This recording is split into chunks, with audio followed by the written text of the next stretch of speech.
Hi everyone! Meron nga akong gustong i-share sa inyo. Dahil ngayong araw, meron nga akong isang pangarap na natupad. So, we want to try this, the authentic food.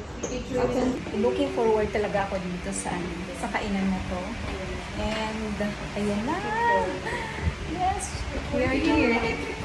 Ang cute! Ayan sila. Asan yung mga kasama ko?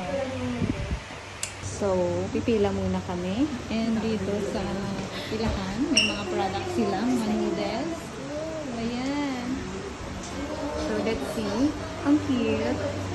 And pagpasok nyo dito, through machine nga yung pag-order. Classic tonkotsu. Yan.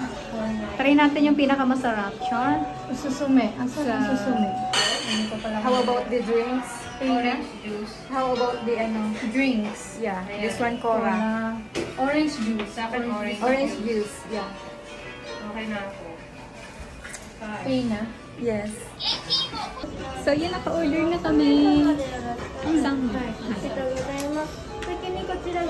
Tapos nga naming umorder sa machine ay may kailangan nga kaming fill upan na form. Sa form na yon kami naman yung magdi-decide kung anong taste yung gusto namin. Yung salt, yung spicy, sama din yung mga toppings. At ang maganda dito, mayroon naman silang English translation. Hey, negashimasu. Ayan. Finally, matatry na namin yung famous na ramen dito sa Japan. Naku, wala talagang paglagyan yung saya ko kasi nandito na nga ako sa Ichiran. Talagang sikat kaya to dito sa Japan. Iba nga sa atin, di nadayo pa, lalong-lalo na yung mga artista. Yung mga foreigner, talagang pinipilahan talaga to. At syempre, ang Disney Princess yun, hindi rin naman talaga magpapatalo. Kahit malayo yan, ay talagang pupuntahan talaga ng Disney Princess. Isang famous dito sa Ichiran na to, ito nga yung parang curtain. Buksan na nga lang yan kapag andyan na yung order. At kung introvert ka naman, bagay talaga sa'yo tong lugar na to. Sa mga oras na yan, inaantay ko na nga lang yung order ko. Sakto nga din yung punta namin dito, walang masyadong customer. Bilis lang yung pila namin. Maraming available na upuan. At ito na nga, dumating na nga yung order ko at ipapakita ko sa inyo kung paano nga sila mag-serve dito.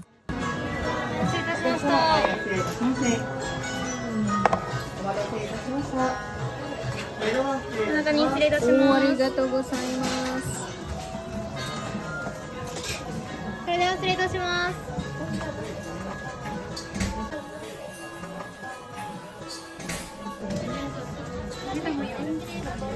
Oo. And finally, ito na nga, magkakatotoo na nga talaga yung pangarap ko. Nasa harap ko na nga talaga at totoo na nga talaga to. Hindi na ako nananaginip. Ay, thank you Lord for this opportunity. At syempre, kailangan nating mag-pray pero kanina nakapag-pray na nga ako. Excited na ako matikman. Ano nga ba yung lasa nito? Bakit nga ba pinipilahan? Ano bang meron dito? Ano nga ba yung pagkakaiba nito sa ibang ramen?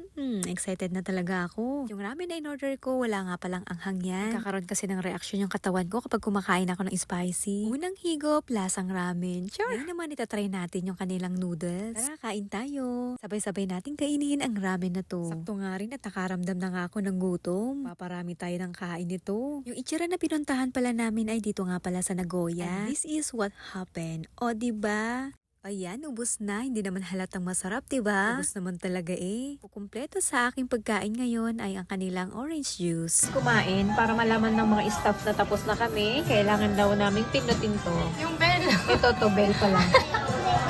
Oh, yan. Para naman ma-notify sila na tapos na. So, sa desktop. Kababayan, kung gustong itry yung Ichiran dito sa Japan, try nyo din para ma-experience nyo ano nga ba yung lasa nito. Bakit nga ba siya pinipilahan at dinadayo talaga dito? At itong ramen na to, ito nga pala yung authentic food ng mga Japanese. At ito yung aking pangarap na natupad. Salamat sa panonood. Bye!